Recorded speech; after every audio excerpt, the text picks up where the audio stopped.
Selamat berjumpa Bapak Ibu Saudara-saudari, para pengikut setia Sampan.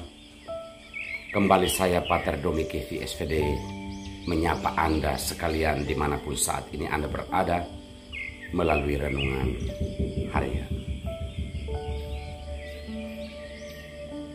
Tetaplah jadi pelayan. Saudara dan saudariku terkasih, sebagai seorang pelayan harus mampu menahan rasa sakit. Mengapa harus dan mengapa demikian?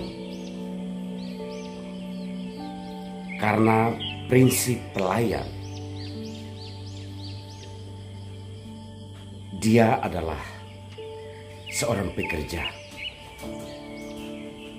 seorang yang menggantungkan seluruh nasib hidupnya pada orang di mana ia bekerja atau melayani. Saudara-saudari terkasih, pelayan yang dimaksud adalah orang-orang yang bekerja untuk mewartakan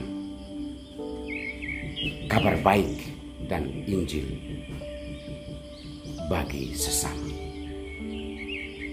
Sebagai pelayan Tuhan, prinsip seorang pelayan dalam pengertian dunia bisa menjadi inspirasi atau semangat kita dalam menjalankannya. Paulus dalam bacaan pertama surat kedua kepada jemaat di Korintus hari ini menegaskan bahwa sebagai seorang pelayan mereka tidak mau menjadi batu sandungan bagi orang lain. Oleh karena itu mereka mau dan harus mampu menahan segala macam rasa sakit. Rasa sakit ketika dihina, rasa sakit ketika disumpahi, rasa sakit ketika harus dianggap manusia rendahan oleh dunia ini. Seorang pelayan semestinya tidak menghilangkan kasih karunia yang Tuhan berikan kepadanya hanya karena hal-hal serupa, penolakan, atau berbagai macam ketidakadilan. Oleh karena itu Paulus mengingatkan bahwa sebagai seorang pelayan harus mampu menyerang dan bertahan dengan senjata keadilan. Apapun keadaan dan situasinya, harus mampu berlaku adil terhadap semua orang agar tidak menjadi batu sandungan bagi pewartaan kabar gembira. Hal yang sama dikatakan oleh Yesus dengan bertolak dari perjanjian lama yang mengatakan bahwa gigi ganti gigi, soal balas dendam. Tetapi Yesus mengatakan bahwa hendaknya kita tidak membalas kejahatan yang kita terima.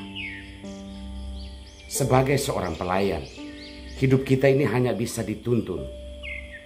Memang sulit dan berat, tetapi kita dituntut untuk menahan rasa sakit ketika kita merasakan bahwa banyak hal tidak adil terjadi terhadap diri kita dan terjadi terhadap situasi di dunia ini.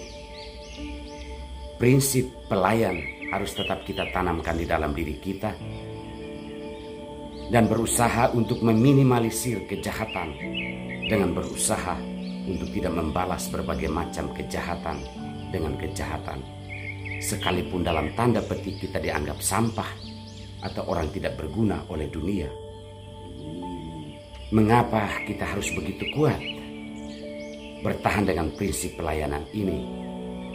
Paulus mengingatkan bahwa buatlah sesuatu yang baik seolah-olah hari ini adalah hari di mana Tuhan berkenan untuk menyelamatkan kita. Itulah kekuatan harapan dan sandaran kita dalam berusaha untuk membangun kebaikan bagi sesama.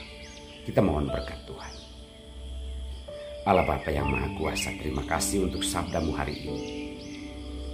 Curahkanlah rohmu ke dalam hati kami masing-masing untuk mampu mengamalkan sabdamu dalam hidup kami. Kuatkanlah perjalanan hidup kami hari ini. Berkatilah semua orang yang sangat menderita, mereka yang sakit dan memikul banyak beban dalam hidup. Semoga Engkau menurunkan berkat-Mu untuk kami semua, Bapa dan Putra dan Roh Kudus. Amin.